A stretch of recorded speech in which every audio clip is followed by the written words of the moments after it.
Bonjour à tous, je me présente, je m'appelle Kanan Sanjivi, je suis en troisième et dernière année de thèse au laboratoire GEPA Sud. Et pour ma dernière participation au doctoral, je vais vous présenter mes travaux de thèse sur l'évaluation du potentiel de la climatisation par eau de mer profonde, donc la technologie SWAC. Et j'ai décidé de vous faire un petit bilan de toutes les activités de recherche que j'ai faites, mais je vais beaucoup vulgariser pour essayer de tout faire tenir en 15 minutes, bien sûr. Alors, le plan, il peut sembler assez chargé, mais je vais d'abord vous introduire deux choses. D'abord, le SWAC de Tetiaroa, puisque c'est celui sur lequel j'ai travaillé, celui sur lequel on a des mesures, et le modèle numérique que j'ai créé pendant la thèse. Ensuite, on verra, avec ces deux choses-là, qu'est-ce qu'on peut faire avec tout ça. Donc, on peut déjà faire un suivi des performances de l'installation. On peut aussi valider expérimentalement le modèle numérique. Et ensuite, avec ce modèle, on pourra commencer à jouer avec, et c'est la partie études paramétriques et optimisation. On verra ça tout à l'heure. Et en dernier, quelque chose qui a un peu rien à voir avec tout le reste du dessus, la cartographie du potentiel SWAC. Je vais en parler un peu plus en détail que tout le reste, puisque c'est ce que j'ai évoqué l'année dernière, et maintenant je suis fier de vous la présenter, puisqu'elle est terminée. Et ensuite, on terminera par une conclusion et les différentes contributions que j'ai réalisées jusque-là. Alors le SWAC, je ne vais pas le réexpliquer en long, en large, en travers. On a un puisage d'eau de mer à 1000 mètres, donc on va puiser de l'eau de mer à 5 degrés. Elle va remonter grâce à des pompes et elle va transiter dans des échangeurs de chaleur.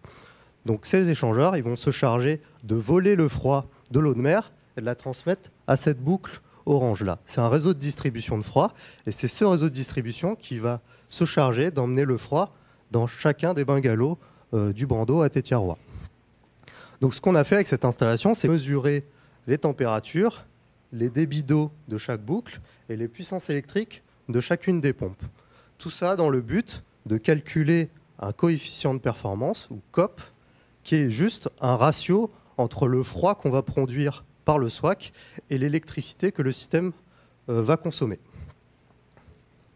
Maintenant que vous avez le SWAC de Tetiaroa en tête, ça, c'est une représentation graphique de mon modèle numérique. Donc on y retrouve les différents éléments qu'on a vus sur le schéma d'avant. Donc ça, c'est un modèle informatique. On va chercher à imiter le fonctionnement de l'installation de Tetiaroa. Là, on voit les blocs qui sont familiers, les pompes, les échangeurs, etc. Et tout ça se fait dans un environnement qui s'appelle Energy+. Energy+, c'est un logiciel de simulation thermique dynamique des bâtiments. Donc il est très très bon pour modéliser les bâtiments. Un bâtiment, c'est un système thermique qui est assez complexe. Donc mettre en place un modèle, ça peut être très très long, et surtout quand on est tout seul. Donc on va se servir de Energy+, qui a une bibliothèque de plein de modèles, et à ça on va rajouter des plugins Python, donc des modèles personnalisés que j'ai écrits, qui vont venir affiner la représentation de ce modèle. Donc là on a un modèle dit couplé, donc couplé SWAC bâtiment. Donc on a à la fois le système de climatisation et le bâtiment dans le même environnement. Donc on va pouvoir voir les interactions de l'un à l'autre. Alors maintenant, on revient aux données. Ce qu'on peut faire avec des données, c'est bien sûr suivre les performances du vrai système. Donc là, vous avez un graphique du coefficient de performance. Alors il y a deux courbes, une courbe bleue et une courbe rouge. La différence, c'est qu'on a un COP primaire et un COP global. Le COP primaire, c'est simplement le ratio dont je vous parlais tout à l'heure, froid, mais divisé par l'électricité consommée seulement côté eau de mer, la boucle primaire. Alors que le COP global, c'est l'ensemble du système. Pourquoi on va distinguer ces deux indicateurs? C'est parce que, à but de comparaison, on va le comparer avec les systèmes de climatisation conventionnels. On veut savoir, est-ce qu'on est mieux qu'une clim normale? Et donc là, on a deux types de systèmes. On a COP chiller en bleu. Ça, c'est un système groupe d'eau glacée qui est branché aussi à un réseau de distribution. C'est pour ça qu'on va comparer bleu avec bleu. On exclut la boucle de distribution et on compare à un groupe de froid classique. Alors que le COP en rouge, le COP split, c'est un split système, c'est-à-dire c'est un système unitaire. C'est sûrement ce que vous avez chez vous. Donc il n'y a pas de boucle de distribution, il y a juste une unité qui va produire du froid à un endroit.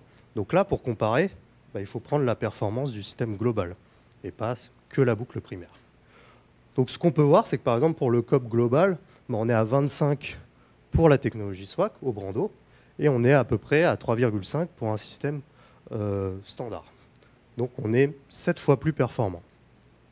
Mais qu'est-ce qu'on peut faire d'autre avec des mesures? C'est ce que je disais tout à l'heure, on peut vérifier que le modèle que j'ai réalisé, il correspond bien à la réalité. Et pour ça, on va faire une procédure de validation. Donc là, ce que vous voyez sur ce graphique, c'est le besoin froid qui a été mesuré à Tétiarois.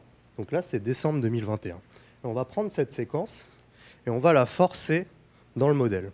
Et on va regarder quelles sont les grandeurs simulées par le modèle. Et après, on pourra faire une comparaison entre la simulation et la réalité, puisqu'on a les mesures.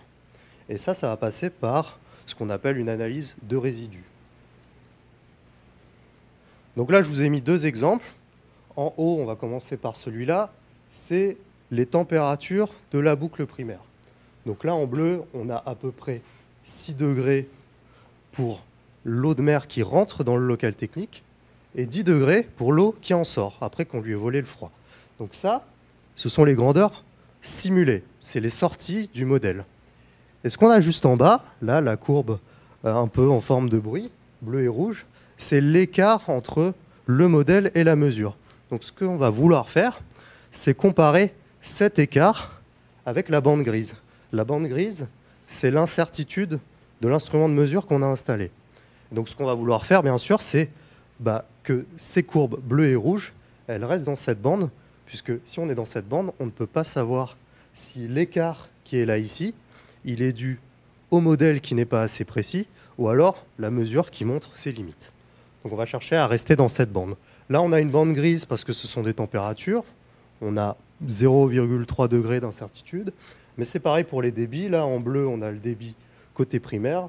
En rouge, le débit côté secondaire, au glacé. Et pareil, là, on a deux bandes de couleurs différentes puisque l'incertitude de ce genre d'instrument, c'est une proportionnelle à la valeur mesurée. Donc, ce qui fait qu'on a deux bandes de couleurs différentes. Et là encore, on voit la courbe bleue est globalement dans la zone bleue et la courbe rouge dans la zone rouge. Donc le modèle est validé expérimentalement. Donc on va pouvoir commencer à s'en servir pour tirer des conclusions.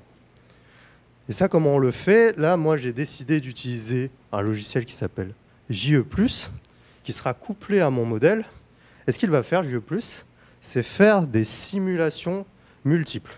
Donc on va faire des centaines de simulations en faisant varier tous les paramètres du modèle, sans a priori. Et l'idée, c'est de faire ce qu'on appelle un screening des paramètres. Ça veut dire un tri, finalement. Ici, on a notre critère, c'est la performance, le COP global. On va trier ces paramètres pour savoir lesquels influencent beaucoup la performance et ceux qui ne l'influencent pas. Donc, c'est plus parlant sur ce schéma. Là, au départ, on a la liste complète. On a les régimes de température, la consigne, les pompes, les échangeurs, les conduites, etc. Et on va faire subir à ces paramètres une analyse paramétrique.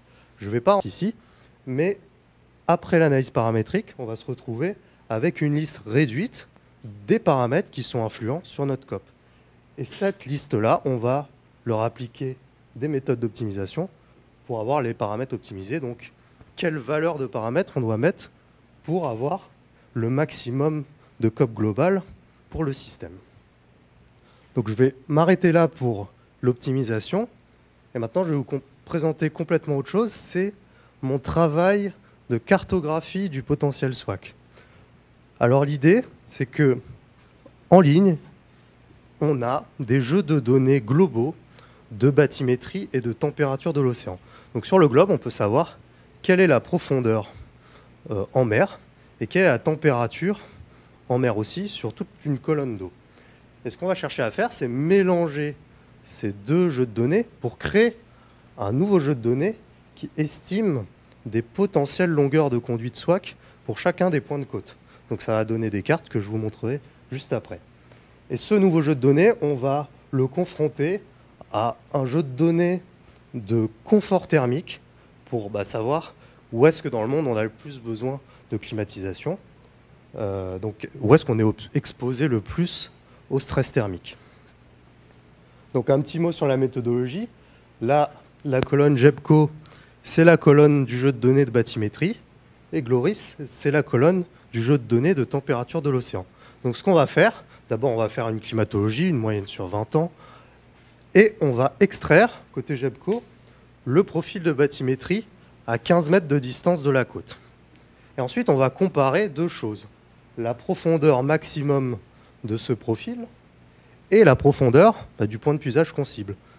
À quelle profondeur est 5 degrés, par exemple. Et là, on a deux cas possibles. Soit le profil de bathymétrie n'atteint pas le puisage, dans ce cas, le SWAC n'est pas réalisable, soit on l'atteint, et dans ce cas-là, on intègre le profil et on estime une longueur de conduite. Donc ça donne des cartes comme ça. Le point de puisage du SWAC étant classiquement 5 degrés, on obtient une carte de potentiel. Donc ce qu'il faut regarder, c'est que là, on a des petits points colorés le long de la côte qui donnent une information de longueur de conduite. Et le masque de couleur qu'on a sur la carte, c'est le stress thermique. Donc on voit qu'il fait plus chaud en Polynésie, en Amérique centrale, etc. Donc là, ce qu'on peut voir, c'est quelles sont les zones favorables au SWAC classique. Donc on a la zone intertropicale, donc la côte ouest des États-Unis, le Mexique, etc. Et une région orientale avec le Japon, la Corée du Sud, Taïwan et les Philippines. Et on remarque aussi qu'on a peu de points bleus, donc les points très favorables, en dessous de 2,5 de longueur de conduite, et très peu en Europe aussi.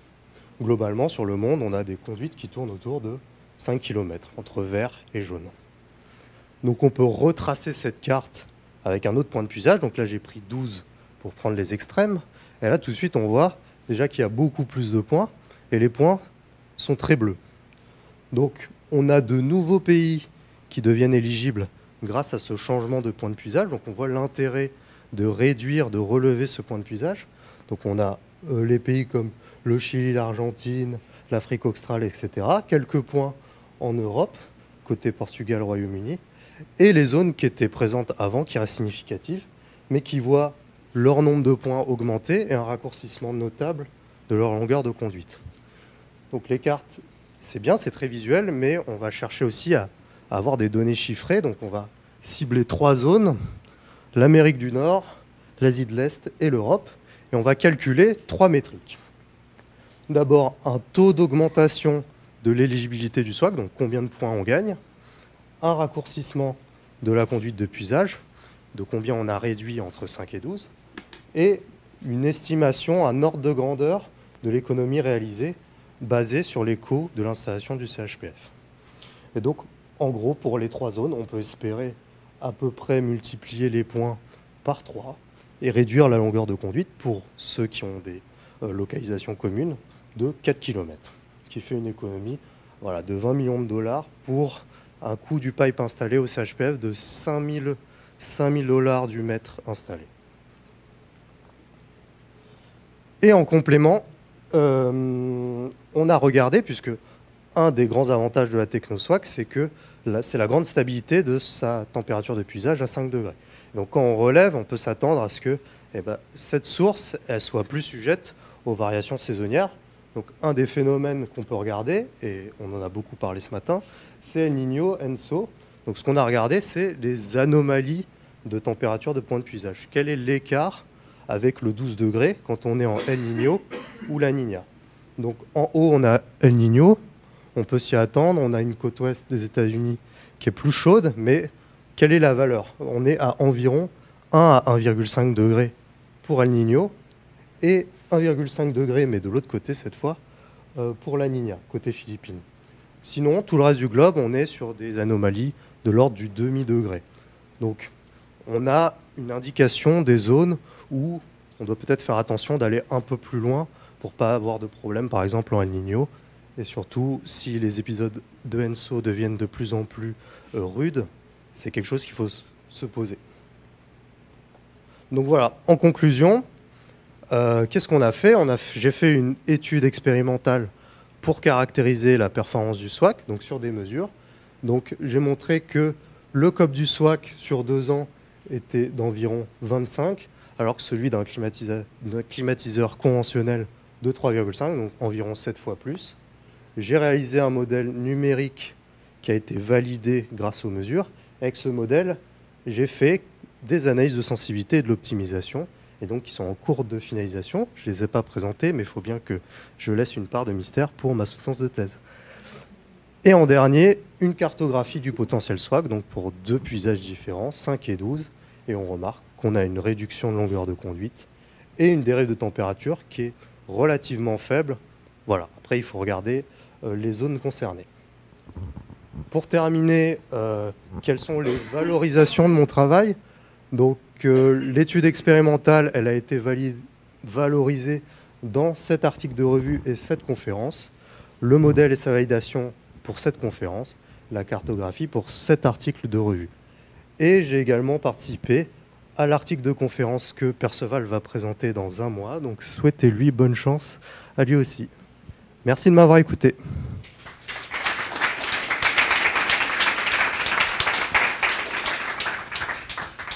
Merci beaucoup, Kanan, pour cette présentation qui était très agréable à écouter et très claire. Tu nous as annoncé que tu allais faire de la vulgarisation et je pense que c'est réussi parce que la profane que je suis a tout bien compris. Donc, je te remercie. Alors, maintenant, place aux questions.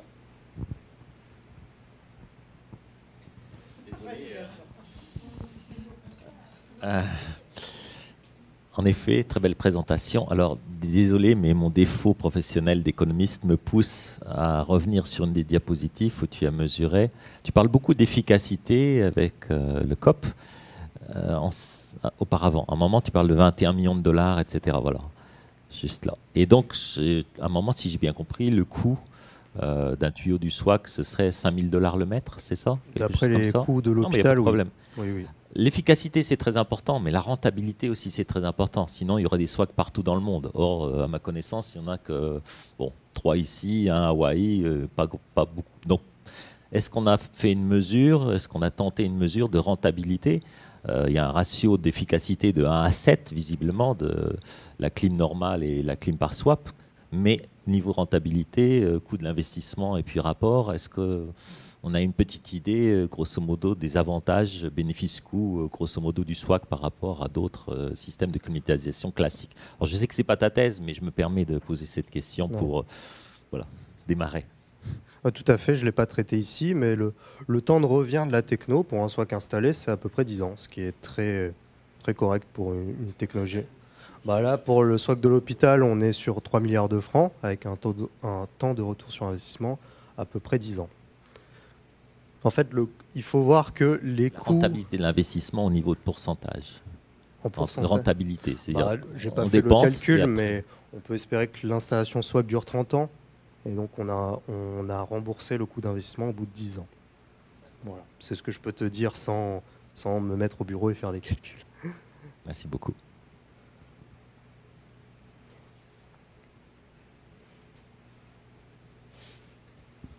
Est-ce qu'il y a d'autres questions du public, peut-être?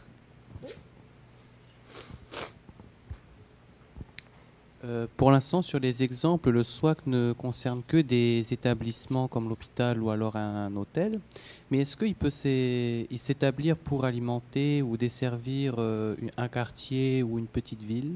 Est-ce qu'il pourrait? Alors ça rejoint la question de Vincent Dropsy, la rentabilité économique. On estime que pour rentabiliser un SWAC, il faut à peu près 1 mégawatt froid de besoin. Donc si le quartier résidentiel atteint ce besoin froid en nominal, on peut rentabiliser un SWAC de quartier. Après, c'est projet par projet, mais oui, c'est tout à fait envisageable. Par contre, ce ne sera pas pour 2 maisons, quoi. Ça, c'est sûr. Merci. Est-ce qu'il y a d'autres questions? On a encore 2 minutes, si on a le temps, pour 1 ou 2 petites questions. Juste par rapport à ta cartographie, tu as parlé de 12 degrés. Pourquoi est-ce que tu as fait la cartographie à partir de 12 degrés? Comment? Je n'ai pas très bien... Je dis pour la cartographie, tu as parlé de 12 degrés. Est-ce que tu peux expliquer pourquoi ce choix de température? Alors le 12 degrés, c'est vrai qu'on aurait pu faire toutes les températures entre 5 et 12. Là, j'ai pris l'extrême de 12 degrés parce que c'est la température qui est admise dans l'état de l'art pour faire du froid. En fait, on peut faire monter les températures d'un réseau de froid jusqu'à 14-22, d'après ce que j'ai vu dans l'état de l'art. Donc, en rembobinant jusqu'à la température de puisage, ça ferait 12. Mais effectivement, ça ne veut pas dire qu'il faut mettre tous les SWAC à 12 degrés. Évidemment, il y a tout ce spectre de puisage entre 5 et 12. Merci pour cette présentation très claire. J'avais une question un peu naïve. Une fois que le système est installé, est-ce qu'il est possible de rallonger, une fois que toute l'installation est faite, est-ce qu'il est possible de rallonger le point de puisage? Ah non, c'est très compliqué, puisque le montage de la conduite primaire, c'est ce qui est le plus compliqué, le plus coûteux dans un projet. La boucle primaire, c'est 70% du coût d'investissement, donc c'est pour ça que j'essaye de raccourcir cette conduite. Mais non, cette conduite, elle est très difficile à monter. Pour le SWAC du CHPF, ils l'ont monté dans la baie, morceau par morceau, soudé, et après ils l'ont tiré jusqu'à l'hôpital. Donc non, c'est compliqué, on ne peut pas rallonger la conduite après coup. Donc la contrainte, elle est financière, mais aussi technique, c'est ça? Oui.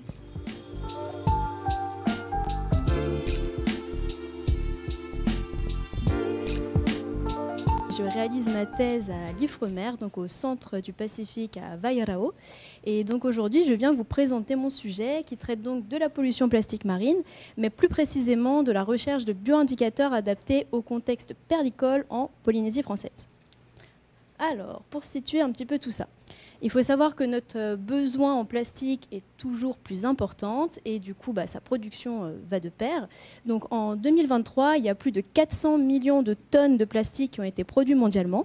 Et parmi cette énorme quantité de plastique, il y a une quantité non négligeable qui va sortir, on va dire, du circuit logique et classique des déchets et se retrouver dans la nature.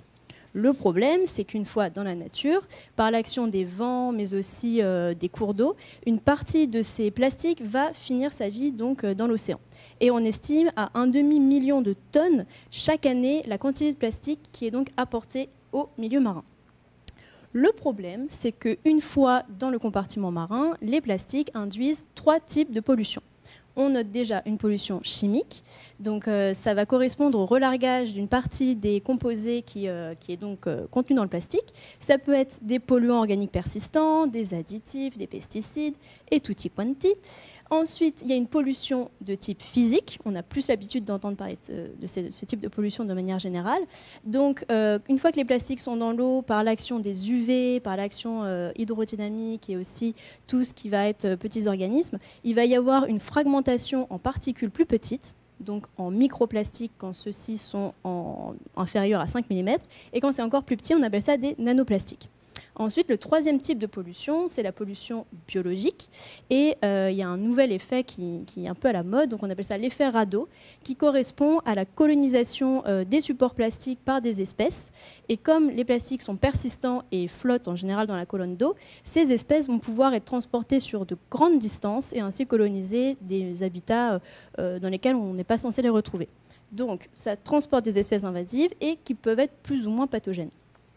Le problème, c'est que l'ensemble de ces pollutions induit des effets néfastes sur les organismes marins, et ce, de l'échelle moléculaire à l'échelle écosystémique. Alors, la prise de conscience face à cette problématique plastique est plutôt récente, et donc la directive cadre stratégique du milieu marin a déclaré en 2020 que c'était une préoccupation majeure. Le problème, c'est qu'avec toute la diversité de polymères qui composent en fait les plastiques, et puis la diversité de taille, de nature, c'est extrêmement difficile d'établir des normes standardisées pour évaluer la toxicité des plastiques. Et donc, en fait, à l'heure actuelle, il n'existe pas du tout de seuil qui établissent en fait, la qualité d'une eau de mer face à la pollution plastique. Alors que, par exemple, c'est le cas pour des pesticides, des métaux lourds. Donc, gros problème. Face à ça, la Commission européenne a pointé du doigt plusieurs objectifs à essayer d'améliorer. Donc le premier, c'est essayer de mieux connaître les impacts toxiques des plastiques. Le deuxième, standardiser les protocoles, parce qu'à l'heure actuelle, il y a énormément de laboratoires qui travaillent sur la problématique plastique, mais les protocoles sont tellement différents qu'il est des fois très compliqué en fait, de comparer les résultats. Ensuite, il faut développer de nouvelles méthodes d'évaluation des risques. Et moi, je me suis un peu plus focus sur cette dernière étape, donc développer des outils régionaux adaptés. Qu'en est-il en Polynésie? Donc, il y a déjà des campagnes qui ont été faites dans différents lagons, et on a remarqué qu'il y avait des microplastiques à la fois dans les eaux de surface, dans la colonne d'eau, mais également dans les chairs des huîtres perlières. L'une des sources de ces microplastiques que l'on retrouve dans l'environnement est la perliculture. Or, la perliculture, c'est vraiment une activité qui est ancrée dans l'histoire de la Polynésie. Il y a des traces de perliculture depuis plus de 60 années. C'est aussi aujourd'hui la deuxième ressource économique du pays. En 2023, cette activité a rapporté plus de 16 milliards de recettes, et c'est aussi un secteur d'emploi non négligeable. Le problème, c'est que la perliculture génère aussi énormément de déchets plastiques et qu'une partie est malheureusement mal gérée. On a observé notamment dans certains lagons, comme à Takaroa, des quantités assez astronomiques. Donc il y avait par exemple 3800 tonnes de déchets estimés dans le fond de cet atoll. Et donc une fois que le plastique est dans l'eau, il va produire donc des microplastiques. Et on a évidemment toute une gamme assez incroyable d'effets négatifs qui ont été renseignés sur les organismes marins et sur l'huître perlière. Le problème, c'est qu'à l'heure actuelle, la plupart des études de toxicité des plastiques sont réalisées en région tempérée. Il y a très peu d'outils qui sont adaptés au milieu tropical. Donc, moi, ma thèse, ça a vraiment été d'essayer d'évaluer l'état écologique des lagons en Polynésie, face au contexte perlicole. Pour cela, je me suis déjà attelée dans un premier temps à développer des outils qui étaient adaptés aux différents types de pollution dont je vous ai parlé précédemment, afin, dans un deuxième temps, de proposer un protocole qui serait adapté à l'évaluation de l'état des lagons en Polynésie. Alors, le premier outil développé concernait donc la pollution chimique. Pour cela, on a réalisé donc des lixivias de plastique. En gros, on infuse un petit peu, à l'instar d'un petit sachet de thé, du plastique dans de l'eau de mer pendant 24 heures. Et après, on regarde, du coup ce qui a été libéré par les plastiques. Quand on a fait ce screening là, des différents composés, on a retrouvé à la fois des hydrocarbures, de nombreux pesticides, des phtalates et des alkylphénols. Or, certains de ces composés ont déjà été montrés comme particulièrement nocifs pour les organismes marins. Ensuite, on a donc récupéré notre petit jus qu'on a dilué et qu'on a mis en contact avec des œufs de différentes espèces. Voilà, on l'a mis en contact, voilà. Et puis ensuite, on regardait donc le développement. Le but était de déterminer la sensibilité de ces espèces face à la pollution plastique. Donc on essayait de déterminer la concentration de plastique à laquelle on observait 50% des larves qui présentaient donc une malformation. Ensuite, donc l'ensemble des espèces testées sont représentées ici-bas. Et on a donc remarqué que l'holothurie était l'espèce qui était la plus sensible lors de nos tests. Ce qu'on a pu en conclure, c'est que cette espèce ferait potentiellement une bonne espèce candidate pour essayer d'estimer donc la pollution plastique. En plus, c'est une espèce qui est cultivée au centre éphémère du Pacifique.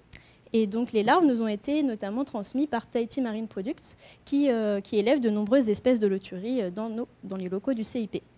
En plus, cette espèce a des stades de développement larvaire qui sont très différenciés, donc c'est plutôt assez simple en fait de lire les tests.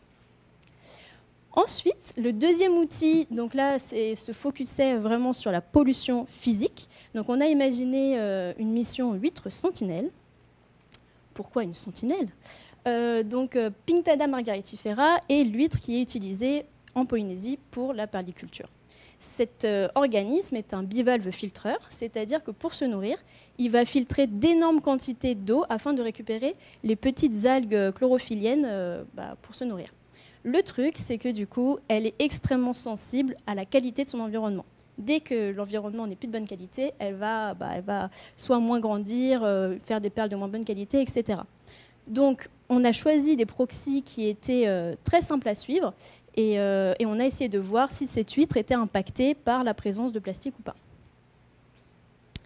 Pour cela, on a donc récupéré 1200 huîtres d'une même population qu'on a ensuite réparties en 4 lots distincts. Il y a des huîtres qui sont donc parties à Takapoto et à Takaroa, qui étaient donc nos atolls perlicoles, et des huîtres qui sont parties à Anaa et Tikeo, nos atolls non perlicoles. Donc au cours de ces 7 mois de suivi, on a mesuré plusieurs choses chez ces petites huîtres. Déjà, on les a à chaque fois une par une mesurées afin de suivre le taux de croissance. On a aussi prélevé des muscles de certaines de ces huîtres afin de doser le glycogène. Le glycogène, en fait, c'est la réserve énergétique de l'huître. Donc plus il y en a, et plus l'huître est en meilleure santé. On a également mis des sondes donc, dans nos lagons afin de suivre les paramètres environnementaux des différents sites. Et enfin, on a sacrifié quelques animaux afin de quantifier les microplastiques dans les chairs. Ce qu'on a pu voir, c'est qu'au niveau du taux de croissance, après 6 mois de mise en eau, eh bien, il y avait vraiment des différences significatives entre les atolls. Donc les taux de croissance les plus importants étaient à Anaa, et les taux de croissance les plus faibles enregistrés étaient pour les huîtres en provenance de Takapoto. Il faut savoir que Takapoto, c'est l'atoll qui est vraiment une plaque tournante pour la perliculture aujourd'hui dans les Tuamotu. On s'est ensuite intéressé au dosage du glycogène, et là, même constat. Les huîtres de Anaa avaient des réserves de glycogène bien supérieures aux autres atolls. Pour Tikeo, donc le deuxième atoll non perlicole, les réserves en glycogène étaient aussi plus importantes que les atolls qui étaient perlicoles, donc Takapoto et Takaroa. Ensuite, on a essayé de mettre en parallèle ces différents suivis, donc ces proxys de l'état de santé, à savoir le taux de croissance et la concentration en glycogène, avec les paramètres qui avaient été mesurés par nos sondes tout au long de l'expérience.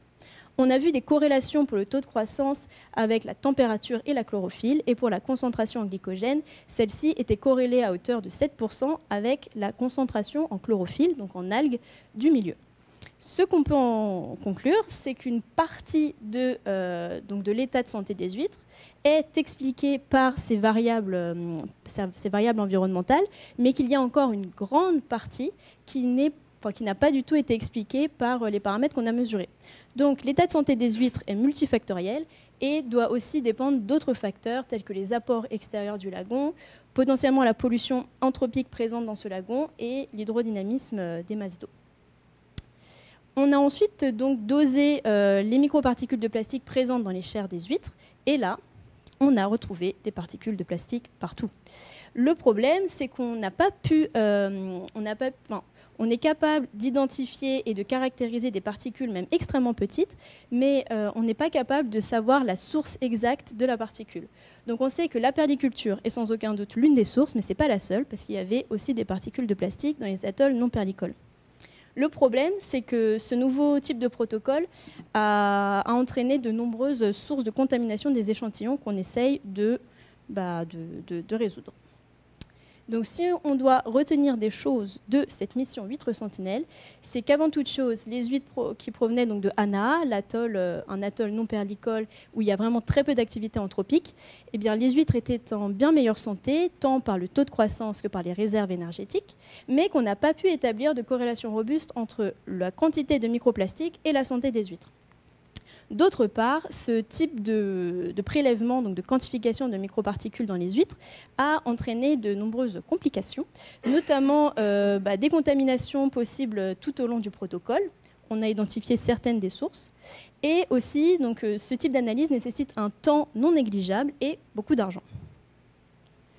Le dernier outil qu'on a développé était relatif à la pollution biologique entraînée par la présence de plastique dans le milieu. Alors, pour cela, en fait, on a essayé de voir si on pouvait utiliser les bactéries comme bioindicateurs de milieux pollués par les plastiques. Alors, je vous explique. Donc, on voulait voir s'il y avait une corrélation entre la concentration de plastique du milieu et les communautés bactériennes qu'on retrouvait dans ce milieu. Pour cela, on avait 9 aquariums des mésocosmes. En fait, c'était des écosystèmes simplifiés du lagon polynésien. Donc il y avait des concentrations croissantes de plastique. Les plastiques qui étaient immergés étaient des plastiques perlicoles neufs, des cordes et des collecteurs. On a laissé macérer tout ça pendant 2 mois, et au bout de 2 mois, on a fait des prélèvements au niveau donc, du biofilm qui s'était développé sur les plastiques, au niveau de la colonne d'eau, mais également dans les cavités des bénitiers. Le but était donc ensuite d'envoyer à séquencer l'ensemble de cet ADN afin de voir quelles espèces étaient en présence. Pardon. Du coup, ce qu'on a vu, c'est qu'au niveau de la communauté bactérienne, il y avait des différences de communautés en fonction du type de milieu échantillonné. Donc voilà, il y a vraiment des nettes différences entre les communautés bactériennes présentes dans l'eau, sur les cordes et sur les bénitiers. On a aussi vu un shift qui était associé au temps, mais il n'y a pas de corrélation, on n'a pas trouvé de corrélation entre les communautés bactériennes et les concentrations de plastique. Par contre, si on regarde d'un peu plus près, Donc là, on s'est vraiment focus à l'échelle de... on s'est vraiment focus à l'échelle donc, des individus en regardant l'abondance des différentes bactéries. Et la jackpot, on a trouvé 33 genres bactériens qui étaient corrélés avec la concentration en plastique du milieu. Donc, ce qu'on peut dire, c'est qu'il y a une corrélation entre la concentration de plastique et certaines bactéries. Donc, il y a 33 bactéries candidates qui ont été identifiées comme étant positivement impactées par la présence de plastique. En tout cas, elles avaient l'air de très bien supporter la pollution, étaient même favorisées. Et parmi les espèces candidates qu'on a pu mettre en évidence, il y en avait certaines qui peuvent présenter un danger sanitaire à la fois pour la perliculture et pour l'aquaculture. Notamment, donc, il y avait certains genres qui appartenaient au Rhodobacteriaceae et qui ont déjà été impliqués dans des infections au niveau des coraux, des algues rouges ou encore chez de jeunes huîtres. Il y a aussi donc, certains genres qui appartenaient aux Flavobacteriaceae qui donc, ont été inculpés dans les cas d'infection donc, chez des algues rouges ou alors des poissons. Et enfin, on a trouvé un genre particulièrement pathogène qui était donc le Photobacterium, et là qui était vraiment présent pour des maladies qui concernaient beaucoup d'animaux marins et également l'homme. Donc ce qu'on peut retenir, c'est que pour réaliser un suivi de l'état écologique de certaines zones à risque comme les lagons perlicoles, on recommande de faire des prélèvements d'eau de manière assez régulière afin de réaliser des tests toxicologiques, comme par exemple avec les holothuries, comme je vous l'ai montré précédemment. On peut aussi envisager de faire des séquençages bactériens de cette eau afin d'alerter en cas de dépassement de seuil de certaines bactéries qui pourraient présenter des risques sanitaires. Mais le problème, c'est que c'est un coût assez élevé. Ensuite, on recommande aussi de suivre l'état de santé des huîtres via des proxys très basiques, tels que la biométrie ou encore le dosage de glycogène musculaire. Et enfin, tout ça devrait être également complété par des analyses chimiques de l'eau qui nous permettraient vraiment d'avoir un petit état de vue de tout ce qui peut être présent en matière chimique dans l'eau. Mais le problème, c'est que c'est très cher et qu'au niveau logistique, c'est un peu compliqué à mettre en place. Voilà, j'ai fini. Donc merci à tout le monde, à mes collègues. Voilà.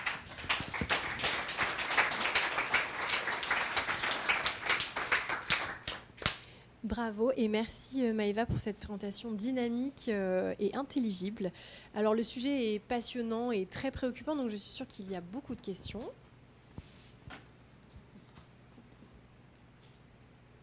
C'était très clair, donc ça n'appelle peut-être pas à des questions, ça doit être ça le problème. Dans les membres du jury Du coup, quelle est la conclusion ? Là, ça marche ? Oui. Du coup, quelle est ta conclusion ? Parce que moi, ce que j'ai quand même entendu, c'est que finalement, en gros, il y a du plastique partout, là où il y a de la culture de perles et là où il n'y en a pas. Donc, du coup, on ne peut pas vraiment... tu n'as pas pu caractériser une relation directe en gros... entre une causalité, voilà, merci. Une causalité entre... la culture de perles et la pollution plastique. C'est vrai que donc on a vu que la perliculture, c'était une des sources, mais qu'il y avait effectivement du plastique qui était présent dans tous les atolls qu'on a échantillonnés. Là, l'intérêt en fait, des outils qu'on a développés, c'est pour éviter justement le dépassement de seuil, pour essayer d'alerter en cas de... parce qu'on a vu qu'il y a vraiment des atolls où les quantités de plastique qui continuent à être mis pour les besoins de la perliculture sont extrêmement importants. Et pour l'instant, les déchets ne sont pas du tout encore gérés. Donc ce serait vraiment pour essayer de suivre l'état de ces lagons. Et en tout cas, au niveau de ce que je vous montrais pour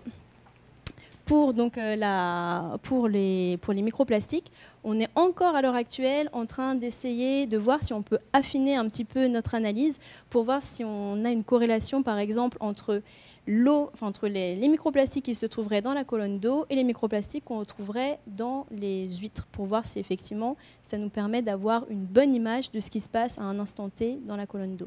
Donc en fait, le but, ce serait de développer un petit peu plus ces outils pour que ce soit vraiment efficace pour un suivi, on va dire, en routine des lagons.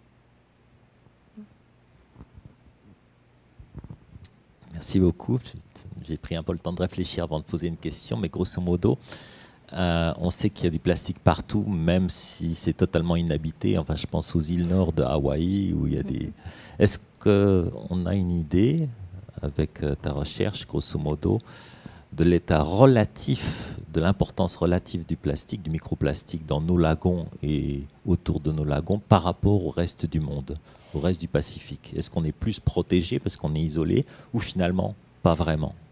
Alors ça dépend vraiment des lagons qu'on considère, parce que par exemple, pour les atolls qu'on avait choisis, nous, il y a quelque chose qui est très important aussi à prendre en compte, c'est le temps de résidence de l'eau.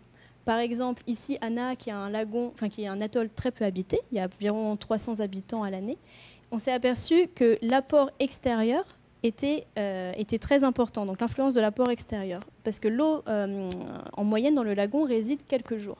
Donc c'est pas parce qu'un atoll n'est pas habité ou est loin de tout qu'il n'est pas forcément soumis à la pollution plastique, parce qu'on a vu que même des atolls très isolés, on pouvait retrouver des quantités de plastique importantes qui venaient de l'extérieur. Donc ça, c'est quelque chose effectivement à prendre en compte. Et par exemple, un atoll comme Takapoto, où il y a de grandes quantités de plastique dans le fond, lui, il est presque entièrement fermé. Il n'y a pas de passe, il n'y a pas vraiment de OA. Donc on peut dire que là, le temps de résidence de l'eau est de l'ordre de plusieurs années. Donc quand on quantifie une pollution plastique dans cet atoll, on peut dire qu'elle provient vraiment de cet atoll, enfin qu'elle a été produite sur place, quoi. Donc c'est plein de paramètres à prendre en considération, et c'est pour ça que c'est assez difficile aussi à évaluer. J'ai le temps de poser une question annexe. Est-ce qu'on a une idée ou pas du tout, hein, c'est une question simplement de l'impact de Tahiti, qui est quand même très populeux, sur le reste de la Polynésie en termes de plastique rejeté?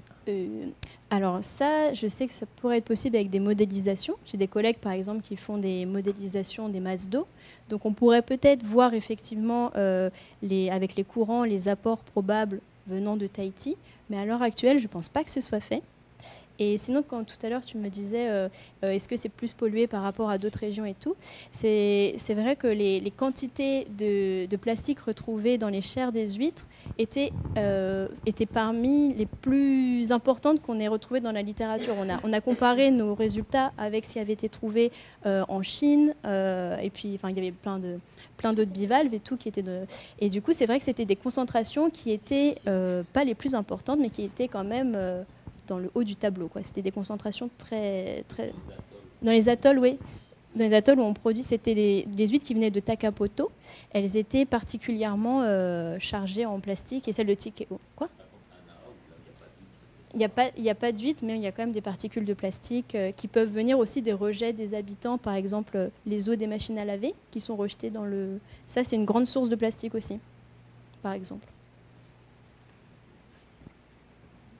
Pardon, moi j'ai une petite question sur. Tu mentionnais que potentiellement les plastiques pouvaient favoriser certaines bactéries. Et la raison, c'est. Il y a une raison. Enfin, est-ce que tu as une idée de l'explication ? Alors, oui. Alors, du coup, c'est pour la partie. Effectivement, en fait, on s'est rendu compte qu'il y a certaines bactéries qui sont au départ benthiques, par exemple, qui vont du coup dans la colonne d'eau pouvoir croiser un plastique et s'y établir. Donc c'est vraiment des bactéries qu'on ne retrouverait normalement pas du tout dans la colonne d'eau et qui, grâce à la présence de plastique, peuvent se développer. Et aussi, il y a vraiment des bactéries qui sont beaucoup plus résistantes à certains composés chimiques et du coup qui vont pouvoir clairement profiter de cette niche, on va dire, vide. Et du coup, c'est pour ça qu'il y a une surabondance parfois de certaines bactéries qui profitent d'être plus résistantes à certains composés par rapport à d'autres. Je ne sais pas si j'étais très claire, mais bon. Alors, on a déjà dépassé le temps des questions, mais Non, c'est pas tellement une question, c'est plutôt trois observations qui m'ont un petit peu perturbée. Tu prends 1200 huîtres perlières, on ne sait pas d'où elles viennent, et tu les repositionnes 300 là, 300 là, 300 là, 300 là. Est-ce que, au départ, moi tout de suite je pense à une pollution génétique par rapport à des huîtres perlières qui existent ou pas dans les lagons en caisse. Ça me perturbe. Ça, c'est la première chose. Donc, c'est plutôt une observation en me disant, est-ce que c'était pris en compte, je suppose. Ensuite, effectivement, il y a, en termes de méthodologie, en tout cas, donc tu prends 2 lagons, 2 atolls perlicoles, 2 atolls non perlicoles. Mais en clair, les atolls non perlicoles, ça consistait à faire un genre de blanc, quelque part. Sauf qu'à ce moment-là, si tu veux vraiment avoir un blanc, il faut que tu aies un contexte géomorphologique équivalent. Or là, je n'ai pas vu, en tout cas, enfin, dans la méthode, je n'ai pas vu ces éléments expliqués, argumentés en tout cas, dans ton protocole.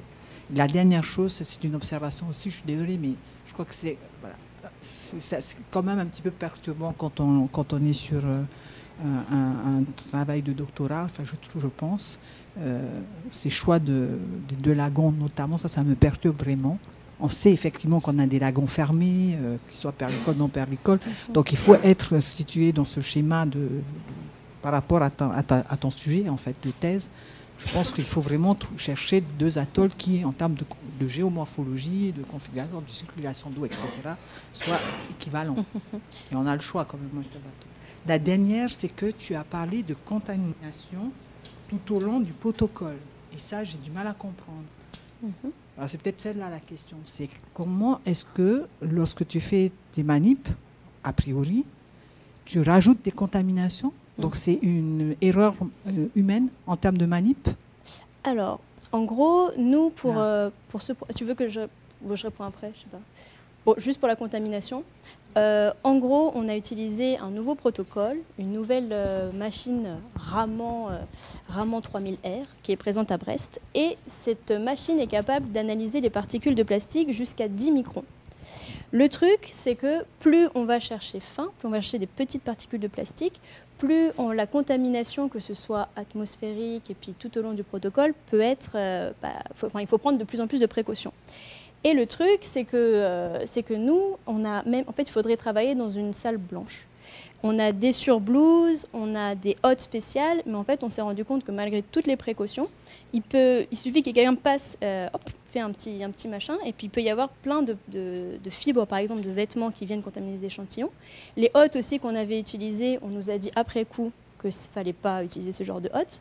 Donc peut-être qu'effectivement, au niveau des filtres des hottes, le matériel utilisé était aussi standard. Et après, en fait, vu que notre machine était, on va dire, un peu trop performante, et on observe vraiment toutes les contaminations jusqu'à 10 microns. Avant, on ne poussait pas aussi loin, en fait, l'analyse de ces particules. On était plutôt au-dessus de 80 microns. Donc on a fait ça, c'était un risque, on essaye d'améliorer en fait le protocole vis-à-vis de toutes les sources de contamination qui ont été identifiées après coup. Donc ça voilà, ce serait quelque chose à améliorer.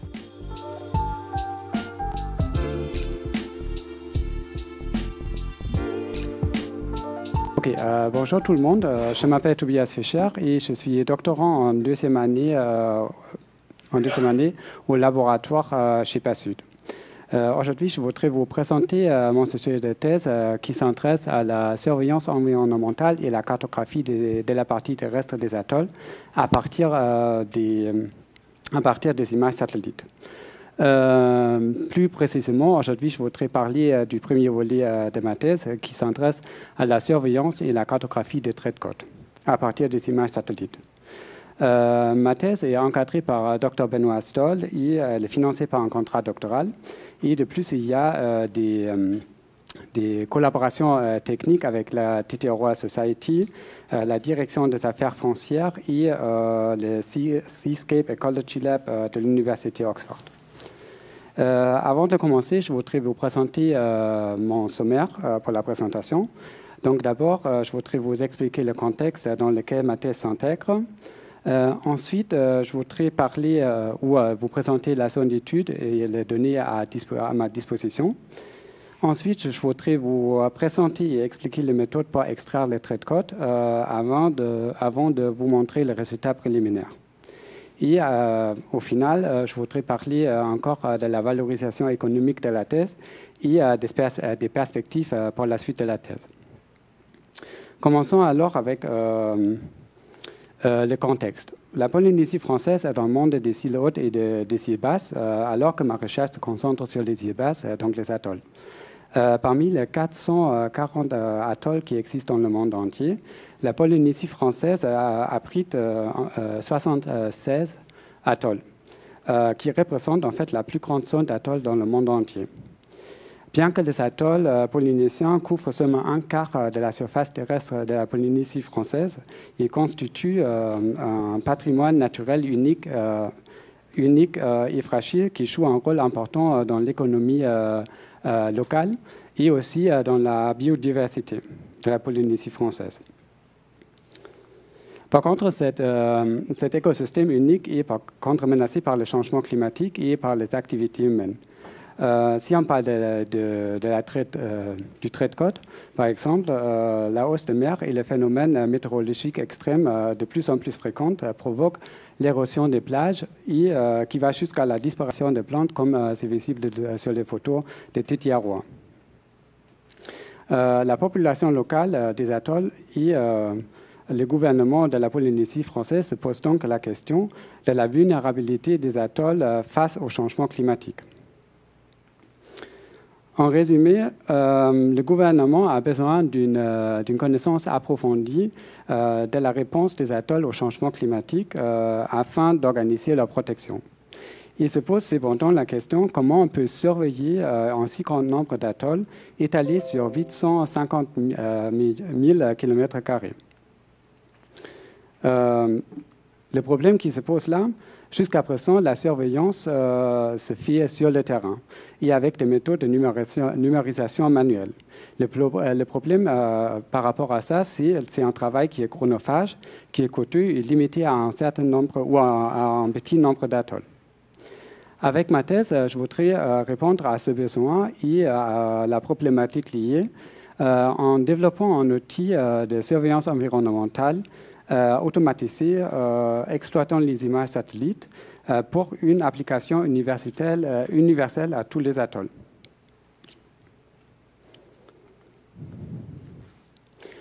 Maintenant, ma zone d'étude. Comme j'ai déjà dit, moi je vais travailler sur les atolls de la Polynésie française qui se trouvent majoritairement dans l'archipel de Tuamotu, dans un couloir de 1450 km. De plus, il y a aussi certains atolls qui se trouvent dans les îles de la Société. Plus concrètement, pour le trait de côte et pour ma thèse, on a choisi deux atolls. On a choisi Tetiaroa, qui est au nord, à 42 km au nord de Tahiti. Et on a choisi aussi un atoll qui est à l'extrême nord-est de Tuamotu, à Puka Puka. Alors, Tetiaroa a été choisi parce qu'il connaît une longue histoire de conservation et de préservation. Acheté par Marlon Brando en 1967, l'atoll est protégé. La seule activité humaine qui existe dans l'atoll, c'est sur le motu principal Onetahi, où il y a l'hôtel de luxe de Brando. Les autres motus, ils sont protégés et préservés, et la préservation est gérée par Society. Vu que Tetiaroa connaît une longue histoire des préservations, il y a aussi un grand archive des images aériennes et satellites qui remontent jusqu'à l'année 1968. De l'autre côté, on a Puka Puka. Puka Puka a été choisi seulement pour le trait de côte de ma thèse. Et c'était un choix par opportunité parce que j'ai eu la possibilité de faire une mission là-bas. L'atoll est complètement isolé. Le prochain atoll le plus proche, c'est à 180 km, donc c'est vraiment isolé, il n'y a rien autour. Et il y a une population locale qui compte 160 habitants. L'économie locale est essentiellement basée sur la production de copra. Et en effet, toute la végétation qui est visible sur l'image, c'est des cocoteraies. Parlons des images satellites. Si on jette un œil dans la littérature, la surveillance environnementale du trait de côte, normalement, ça se fait surtout dans les pays continentaux. Et là, on utilise surtout les images Landsat qui ont une résolution de 30 mètres et les images Sentinel-2 qui ont une résolution de 10 mètres. Pourquoi les deux types des images satellites? Parce qu'ils couvrent une grande zone et de plus, ils sont gratuitement accessibles. Par contre, si on regarde maintenant dans le contexte atoll avec Riono, un motu de Tetiaroa qui est assez grand quand même, on voit l'extraction de traits de côte, c'est presque impossible. Sur Landsat, on ne voit rien. Sentinel-2, ça passe, mais c'est assez difficile de trouver les limites entre la Terre et la mer. Et donc, c'était nécessaire de choisir des satellites avec une résolution beaucoup plus élevée, comme le Pléiade avec 50 cm. Le problème avec les images de haute résolution, c'est seulement qu'ils sont payants. Donc, ils sont plus gratuitement disponibles. Donc, on a choisi le satellite Pléiade par rapport à sa résolution, mais aussi parce que le gouvernement polynésien possède déjà un grand archive des images Pléiade pour les îles et les atolls de la Polynésie française. Pour Tetiaroa, j'ai à ma disposition les images de 2014, 2019, 22 et 23, et de Puka Puka, l'image de 2023. Alors maintenant, par rapport aux méthodes, avant de pouvoir extraire le trait de côte, il faut savoir où c'est essentiel de se comprendre c'est quoi le trait de côte. Si on regarde dans la littérature, le trait de côte est normalement décrit comme l'interface entre la mer et la terre. Mais en fait, c'est un grand couloir qui change tout le temps et il faut trouver en fait la ligne, la limite. C'est pourquoi il existe 45 indicateurs dans la littérature qui dépend souvent en fait, de l'occupation du sol. Si on regarde maintenant les trois types d'occupation de sol dans un atoll, on retrouve la plage qui, on peut trouver en fait la limite entre la plage et la mer, la végétation et la mer, et le beach rock ou carbone biogénique et la mer. Pour chaque type d'occupation, il y a encore des indicateurs. Moi, je choisis les trois qui sont ici-bas. C'est-à-dire, pour la plage, j'ai pris la ligne instantanée, c'est-à-dire c'est la ligne entre l'eau et la terre à ce moment où l'image satellite a été prise. Ensuite, pour la végétation et le beach rock, c'est en fait la limite entre la végétation et la mer, ou le beach rock et la mer, qui s'appelle une fois la ligne de végétation, ou pour le beach rock, ligne de stabilité, parce que le beach rock, ça ne bouge pas forcément. Maintenant, commençons avec les méthodes. On a l'image de 2016 de Tetiaroa, une image Pléiade. En télédétection, en fait, il y a une règle de base qui dit on commence toujours avec la méthode la plus simple et si la méthode ne fonctionne pas, on ajoute de complexité. Pour l'extraction du trait de côte, il y a la méthode la plus simple, c'est le seuillage. C'est-à-dire, on met en relation les différentes bandes spectrales d'une image. Et pour les Pléiades, on a rouge, vert, bleu et proche infrarouge, en créant un indice, et après, on regarde l'histogramme. L'histogramme, c'est la fréquence de chaque valeur dans l'image. Ici, on a pris, j'ai calculé par exemple le DDWI, c'est le Direct Difference Water Index, qui met en relation le vert et le proche infrarouge. Et après, je regarde l'histogramme. En théorie, le seuil se trouve entre les deux pics. Mais comme on peut voir dans l'histogramme, il y a beaucoup plus de pics, donc c'est difficile de déterminer c'est quoi le seuil. C'est lié à différentes couleurs de l'eau, par exemple pour le lagon profond ou le lagon un peu profond, et les différentes occupations du sol. Donc, c'est une méthode qui est assez simple, mais qui ne fonctionne pas très bien pour les atolls. Ensuite, j'ai utilisé une approche qui est un peu plus complexe, c'est-à-dire une classification supervisée. Dans ce cas, je sélectionne 1% des pixels d'une image et je labellise manuellement selon l'occupation du sol et de l'eau. Donc, je dis à chaque pixel, c'est de sable ou c'est de la végétation ou un de ces 4 classes. Ensuite, je le donne à un algorithme et lui, il va calculer en fait la signature spectrale moyenne pour chaque classe. Et ensuite, il prend chaque pixel dans l'image, par exemple de ce pixel ici, et regarde la signature du pixel et il compare cette signature avec la signature moyenne. Et la signature la plus proche détermine la classification de ce pixel. Par exemple, ici, c'est de l'eau. Ça a mieux fonctionné que, par exemple, le seuillage. Par contre, là, il y avait la problématique que les images Pléiades ils sont plutôt pauvres en tout ce qui est spectral. Donc, on a seulement rouge, vert, bleu et proche infrarouge. Et avec la délimitation de 4 classes, c'est un peu compliqué. Donc, il a des problèmes, surtout à l'interface entre la mer et la terre. Donc, j'ai 2 méthodes séparées avec des faiblesses et des points forts. Et au final, je les combinais. j'ai créé une méthode hybride qui fait en fait qui utilise en fait les avantages des deux méthodes séparées. Tout d'abord, je classifie les images. Donc, je dis à chaque pixel c'est quoi comme l'occupation de sol. Et ensuite, je prends seulement deux classes, par exemple le sable et de l'eau. Après, pour ce pixel, je calcule par exemple le DDWI, le Direct Difference Water Index. Je crée l'histogramme qui est beaucoup plus net. On a seulement deux pics et on peut déterminer facilement le seuil entre les deux classes. Et ensuite, par rapport à ça, je peux extraire les traits de code. Donc, ça met en avantage ça crée en fait une méthode qui utilise les avantages des deux en éliminant en fait les problématiques des méthodes séparées. Par exemple, ici, il n'y a pas des autres pics. Et pour la classification, par exemple, les pixels mal classifiés, ils sont corrigés par le seuillage ensuite. Pour les résultats, les deux, en fait, comme j'ai déjà dit, j'ai comparé plusieurs méthodes. Pour le seuillage, j'ai utilisé les indices les plus utilisés dans la littérature, qui a plutôt bien fonctionné, mais pas trop bien non plus. Pour la classification, c'était pareil. Et après, j'ai regardé quelle méthode pour le seuillage a fonctionné le mieux et pareil pour la classification.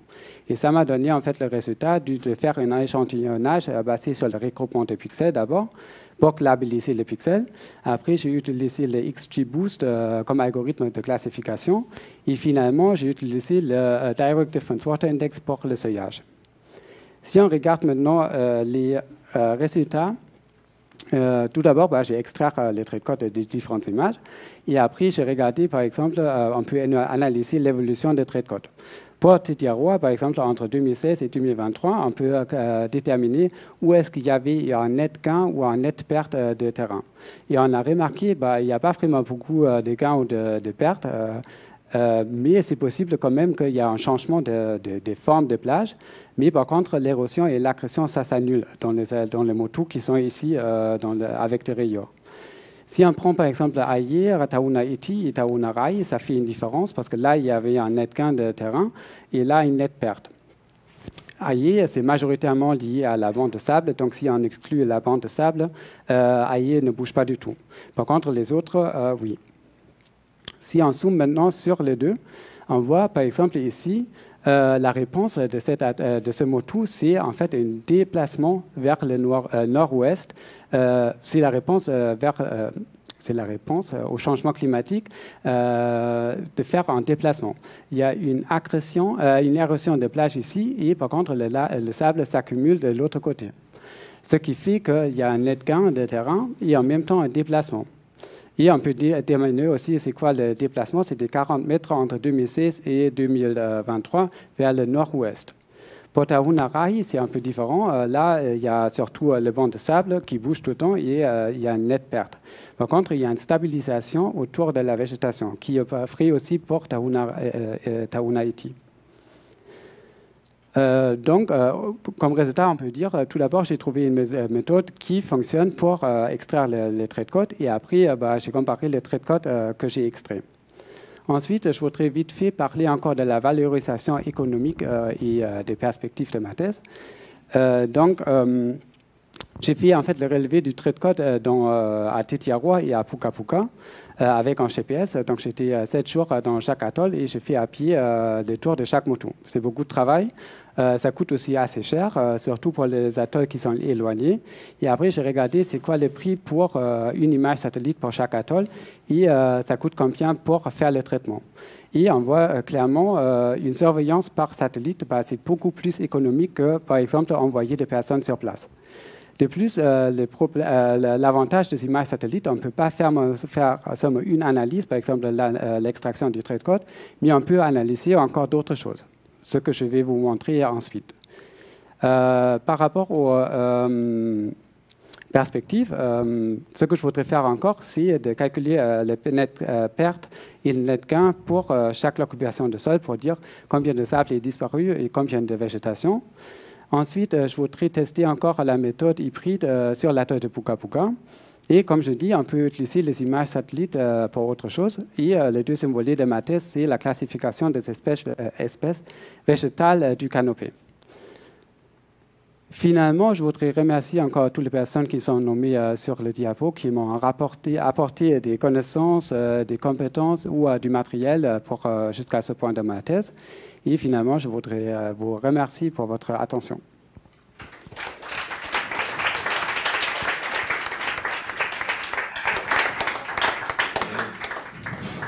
Merci Tobias. On va enchaîner avec les questions. Si quelqu'un est inspiré. Très intéressant, Marolo.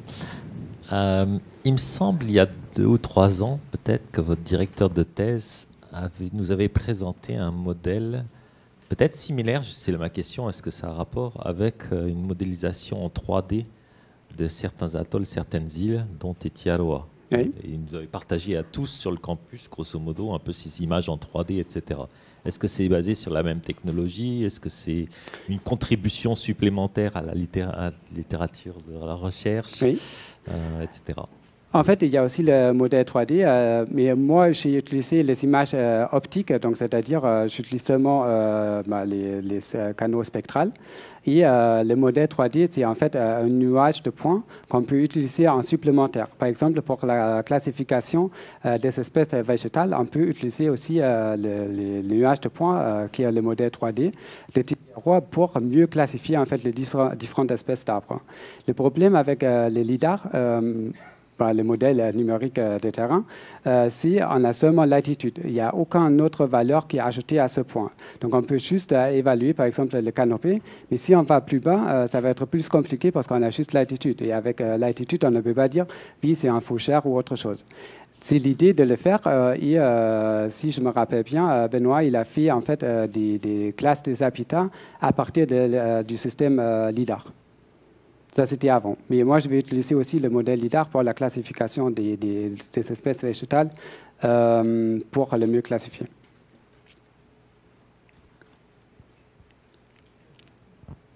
Merci beaucoup pour cette présentation, qui était aussi très claire en ce qui me concerne. Mais du coup, la question que j'allais poser, c'est l'objectif au final, c'est d'avoir un outil qui serait en fait, enfin, on va dire automatisé et applicable quel que soit l'atoll. Oui. Ça, c'est l'idée, oui. Voilà, c'est l'idée. Oui. Mais en définitive, justement, sur la partie, enfin, l'utilisation, parce que moi je trouvais très intéressante la méthode hybride. Donc, notamment, donc, tu penses que cette méthode hybride, telle que. Parce que moi, ce qui m'interpelle, c'est quand même la partie où tu es sur, finalement, comment on appelle ça? Comment tu appelles ça? La classification supervisée, oui. avec les classes d'occupation. Oui. Voilà. Et en fait, du sol. Finalement, c'est le humain, c'est toi, qui vient en fait sur chaque petite carte déjà donner en fait la définition de catégorie, la classification, pour ensuite faire finalement l'automatisme, venir analyser au niveau de chaque pixel. Voilà. Tu penses que et donc après que tu optimises avec dans la méthode hybride, avec le seuillage, mais tu penses que du coup cette méthode, elle va être applicable à quel que soit l'atoll. C'est-à-dire que la question en fait, c'est nous on a 76 atolls, ils sont déjà très différents. Voilà, l'automatisation, moi je trouve que c'est super. Mais est-ce que par exemple un atoll, je vais dire une bêtise, de l'océan Indien, je ne sais même pas si on a là-bas, en même temps, est-ce que tu penses que cette méthode hybride, elle va être applicable? Ou est-ce que de toute façon il va y avoir une adaptation en termes de finalement classification, de classe d'occupation? Il y a les deux en fait. Pour la classification, j'ai déjà essayé parce qu'en fait, j'ai utilisé un morceau, une pièce de l'image, par exemple de Tetiaroa. J'ai pris seulement le sud-est de Tetiaroa. J'ai classifié, j'ai labellisé seulement des pixels là-bas et je l'ai transféré vers une autre endroit de Tetiaroa. Ça a super bien fonctionné avec les valeurs là-bas. Après, ce que j'ai essayé aussi, est-ce que c'est applicable sur une image, par exemple, d'une autre année? Là, il faut faire une autre manipulation, c'est vrai, il faut faire une normalisation des images. Donc, je prends les valeurs de réflectance, en fait, les valeurs qui sont dans chaque pixel, et je vais dire, normalise les valeurs à partir d'une autre image, qui est l'image de base. Par exemple, l'image de 2022 donne les valeurs de réflectance référence pour les autres images. Donc, je peux normaliser les images. Ça, je dois faire. Après, est-ce que ça va fonctionner pour un autre atoll quelconque, par exemple comme Puka Puka? Ça reste encore à voir, mais je pense que c'est possible de faire déjà la classification. Mais après, on peut, un algorithme qui est déjà entraîné, par exemple, sur une base de données de Tetiaroa, on peut ajouter encore d'autres points. Donc, on peut, avec moins d'efforts, par exemple, ce n'est pas nécessaire de prendre 1% de pourcentage des images, 1% de pixels d'une image, mais seulement, par exemple, 0,2%. Donc, ça réduit déjà le travail de labelliser toute l'image comme je le fais pour Tetiaroa. Et comme ça, l'algorithme va apprendre aussi de nouvelles valeurs et il va améliorer en fait les signatures moyennes. On peut prendre encore le temps pour une petite question du public éventuellement. Merci.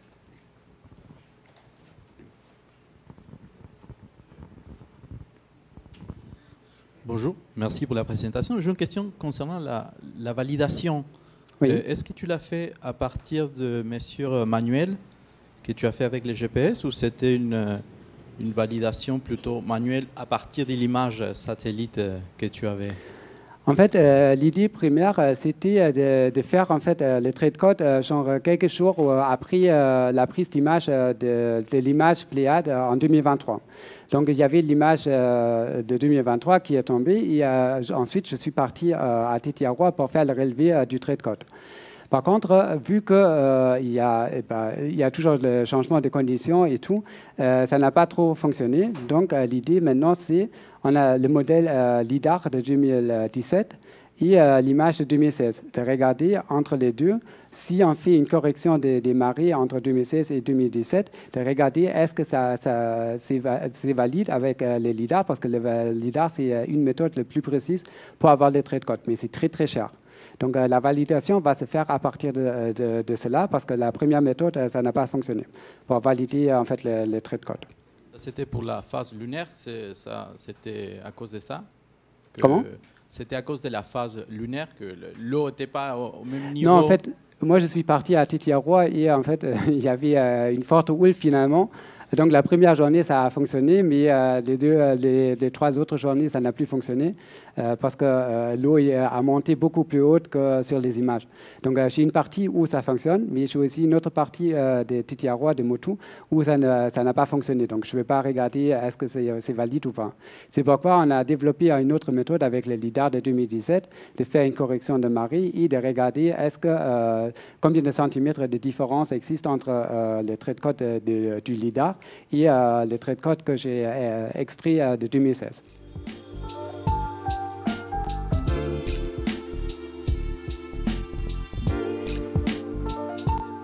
Bonjour à tous et à toutes. Donc, je me présente, Norine Ouegiem. Je suis en 3e année de thèse à l'Université de la Nouvelle-Calédonie. Le sujet de ma thèse porte sur les variations spatio-temporelles des valeurs énergétiques, nutritives et de la teneur en contaminants dans les poissons coralliens du Pacifique. Donc, elle est supervisée par 2 professeurs, Yves Le Tourneur et Valeriano Paravicini. Ma thèse rentre dans le cadre du projet TONIC, qui a été financé par l'Agence nationale de la recherche. Et pour cette présentation, je vais me focaliser exclusivement sur le premier chapitre de ma thèse, qui porte sur la distribution des contaminants dans les poissons de récifs coralliens du Pacifique. Donc, comme vous le savez, les poissons de récifs coralliens jouent un rôle essentiel dans l'alimentation des pays et territoires insulaires du Pacifique.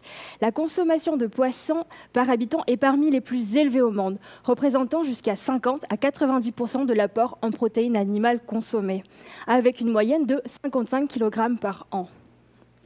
Le poisson est un élément important d'une alimentation équilibrée, avec une valeur nutritionnelle de haute qualité. Il constitue une source importante de vitamines, de minéraux, d'acides aminés essentiels et également d'acides gras polyinsaturés. Toutefois, la consommation de poissons suscite quelques inquiétudes, car elle constitue une source d'exposition à divers contaminants. En effet, les récifs coralliens sont menacés par un large éventail de perturbations naturelles et anthropiques, y compris la pollution chimique. L'augmentation des activités anthropiques, telles que l'agriculture, l'urbanisation, l'industrialisation et le développement des activités minières, entraîne une pollution de l'environnement par les effluents et les émanations. 3 grandes catégories de contaminants sont particulièrement concernées. Les pesticides, parmi lesquels on compte le glyphosate, les PCB, autrement appelés les polychlorophéniles, tous deux font partie des classes des polluants persistants organiques ou POPs. Et également les éléments traces métalliques ou ETM. Dans ma présentation, je vais les appeler les métaux pour que ce soit beaucoup plus simple. Ces contaminants omniprésents peuvent être toxiques, même à faible concentration. Les propriétés physico-chimiques de ces contaminants, telles que la lipophilie, donc qui permet à ces contaminants de pouvoir s'accumuler dans les tissus graisseux des poissons, la résistance à la dégradation physique, chimique et biologique, leur permettent de se bioaccumuler dans les organismes marins, donc depuis les jeunes, peu contaminés, jusqu'aux adultes fortement contaminés, et ou de se bioamplifier le long des chaînes alimentaires. Pourquoi étudier les poissons ? Déjà, les poissons sont utiles pour évaluer l'état de la contamination et la distribution des polluants, surtout s'ils sont attachés à un site ou territoriaux, s'ils vivent dans les habitats benthiques et parce qu'ils possèdent différents niveaux trophiques. Donc, par exemple, on a les carnivores qui sont microcarnivores, les macrocarnivores et également les piscivores stricts. En ce qui concerne les contaminants dans les récifs coralliens, la plupart des études se concentrent sur un ou quelques types de contaminants ou d'espèces, ce qui empêche une interprétation beaucoup plus large. Il est donc nécessaire d'étendre les recherches à une large échelle spatiale comprenant divers contaminants. Les questions scientifiques qui sont abordées dans ce chapitre sont donc quelle est l'étendue de la contamination des poissons de récifs coralliens dans le Pacifique et peut-on expliquer cette répartition des contaminants par différentes variables explicatives potentielles. Il y aura donc 3 objectifs. Tout d'abord, de déterminer les facteurs de contamination. Ensuite, d'évaluer les impacts de plusieurs variables explicatives potentielles à l'échelle du Pacifique. Et enfin, de cartographier la distribution de la contamination dans le Pacifique. L'étude a été menée dans plusieurs pays et territoires insulaires du Pacifique à différentes périodes, entre 2011 et 2021. Ici, les sites que vous pouvez voir en bleu et surlignés, ce sont donc les sites où des échantillonnages ont été effectués afin de pouvoir mesurer le taux de contaminants dans les poissons. Ensuite, les pays en noir, ce sont les pays pour lesquels on possède une vaste base de données pour laquelle des comptages en plongée ont été réalisés sur des communautés de poissons. Une fois que les poissons ont été pêchés, on avait donc les herbivores qui consomment exclusivement des algues. On avait également des omnivores qui consomment du matériel animal et végétal, des microcarnivores qui consomment des petites proies et les macrocarnivores qui consomment des grandes proies. Ensuite, ces poissons ont été analysés. Pour cela, 14 métaux ont été analysés, 21 pesticides et 41 congénères de PCB. Les modèles mathématiques que l'on a appliqués dans ces bases de données, c'est ce qu'on appelle des BRT. Donc en fait, c'est des modèles mathématiques qui vont identifier les variables qui expliquent le mieux la variable réponse. Dans notre cas, c'est donc la contamination. En gros, on va examiner les relations entre les variables prédictives potentiellement spécifiques au site, qui peuvent influencer les concentrations de contaminants en métaux, en pesticides et en PCB. Au total, nous avons utilisé 21 variables, dont 7 variables biologiques, comme par exemple la taille du poisson, une variable environnementale qui est la température de surface de la mer, et 7 variables biogéographiques, comme par exemple la surface des terres dans un rayon de 3 km près du site d'échantillonnage. On a également utilisé 7 variables humaines, comme par exemple la superficie des terres agricoles. Une fois que nous avons fait tourner nos modèles de BRT sur notre base de données, par exemple des contaminants, ici, c'est donc le résultat qu'on obtient. on peut voir que les variables qui vont le plus influencer notre base de données sur les contaminants sont donc tout d'abord la taille de l'individu, aussi bien pour les métaux, les PCB et les pesticides.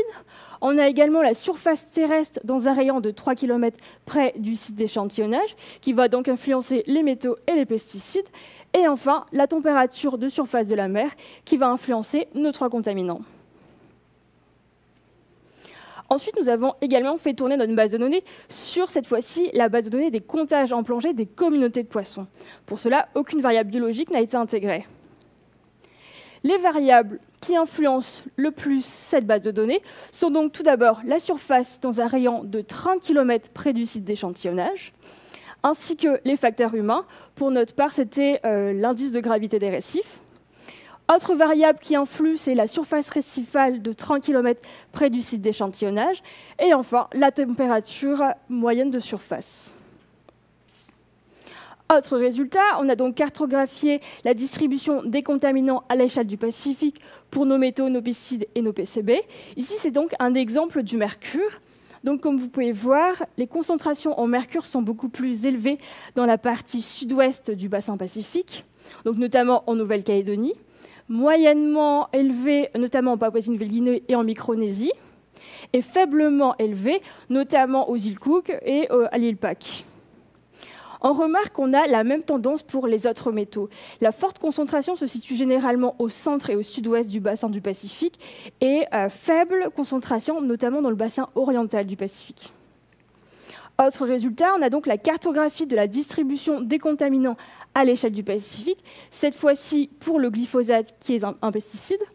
Et on remarque que les concentrations les plus élevées sont notamment à Fidji et à Tonga, également élevées en Nouvelle-Calédonie, à l'île Salomon et au Papouasie-Nouvelle-Guinée, et faiblement concentrées, notamment aux îles Cook et à l'île Pâques. Alors, en conclusion, on peut dire que la taille des poissons est le principal facteur qui va influencer les concentrations des contaminants, et ça, on le voit également dans différents articles, que les facteurs biogéographiques, comme notamment la surface de récif et la surface de terre près du site d'échantillonnage, jouent également un rôle dans la contamination qui a été modélisée, et que la contamination des poissons varie en fonction des espèces, des lieux et des conditions environnementales. Malgré des valeurs inférieures au seuil de risque, la répartition des contaminants est assez préoccupante. Les îles qui sont peu industrialisées pourraient être affectées par une contamination lointaine, et les activités industrielles mondiales pourraient exacerber la contamination et dépasser le seuil de risque. Autre chose importante à retenir, c'est que la température joue donc un rôle important, notamment pour les contaminants organiques, donc les pesticides et les PCB, ce qui donc soulève des questions sur la toxicité des contaminants à mesure que les températures augmentent, notamment avec le réchauffement climatique. Et même si les métaux ne sont pas préoccupants à l'heure actuelle, nous ne comprenons pas encore toutes leurs interactions et le risque pourrait être beaucoup plus élevé que ce que nous imaginons. Et je vous remercie pour votre attention.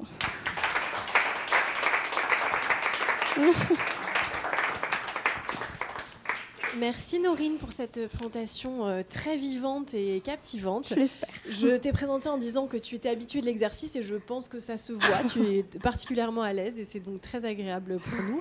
Alors j'imagine qu'il y a énormément de questions et que vous allez vous battre pour poser des questions. Bon, merci encore pour cette magnifique présentation, très claire. Maintenant, je parle en tant que béotien, je suis ignare dans cette science, je le reconnais. Et par contre, une de mes collègues spécialistes me disait attention, il ne faut pas manger trop de thon parce qu'il y a quand même pas mal de contaminants, en particulier de mercure. Je dis en Polynésie française. Et donc ma question c'est est-ce qu'on a une idée grosso modo d'où viennent les contaminants? Alors on sait que c'est par rapport aux hommes. Les gros poissons mangent plus les petits poissons. Oui. Je suppose que c'est pour ça que la toxicité augmente. Oui. Mais est-ce qu'il y a par exemple des échanges entre l'hémisphère nord et l'hémisphère sud qui fait qu'on n'est pas si isolé que ça et que les contaminants viennent du nord vers le sud? puisqu'on est quand même relativement isolé dans le sud. Je vais prendre le cas de la Nouvelle-Calédonie. Alors, par exemple, justement pour le cas du mercure, en fait, on a remarqué que la Nouvelle-Calédonie, certes, il y a un apport anthropique, un apport terrigène et tout, mais il y a également l'apport hydrodynamique. En fait, il y a le volcan qui est situé auprès du Vanuatu, qui, en fait, avec les courants, il apporterait du mercure également au niveau de la Nouvelle-Calédonie. Donc, je pense que c'est exactement la même chose pour les autres îles également. De très loin, ou est-ce que, grosso modo, on peut parler de quelques centaines ou Alors, voire je peux parler milliers de pour kilomètres, la Nouvelle-Calédonie mais... parce que j'ai lu la bibliographie dessus, mais par contre, pour les autres îles, je vous dois bien avouer que je ne sais pas encore. D'accord. En tout cas, merci beaucoup.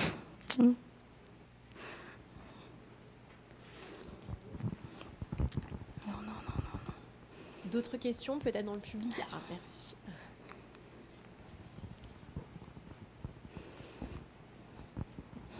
Moi, j'ai une question sur le rôle de la température. Donc, j'ai deux questions qui sont liées. C'est est-ce qu'il y a quel est le mécanisme pour cette influence? Et deux, statistiquement, on peut avoir un lien, une corrélation, mais qui n'est pas causale. Comment est-ce que tu sais qu'elle est causale ou pas?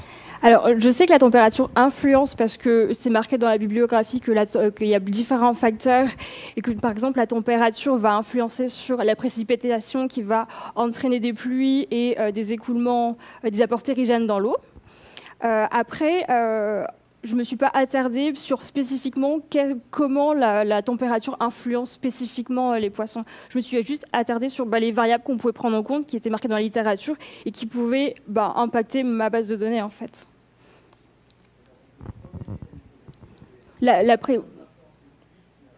Oui, par exemple, pour les pesticides, ça va influer parce qu'il y a aussi l'inclination des terres. Et pour les métaux, il y a également... en Nouvelle-Calédonie, il y a ce qu'on appelle les mines, donc les terres sont beaucoup érodées. Donc, en plus, on est dans un terrain tropical, donc il y a beaucoup de précipitations, beaucoup de cyclones. Donc ça, je sais que ça va fortement influencer sur la concentration des métaux des poissons que j'étudie.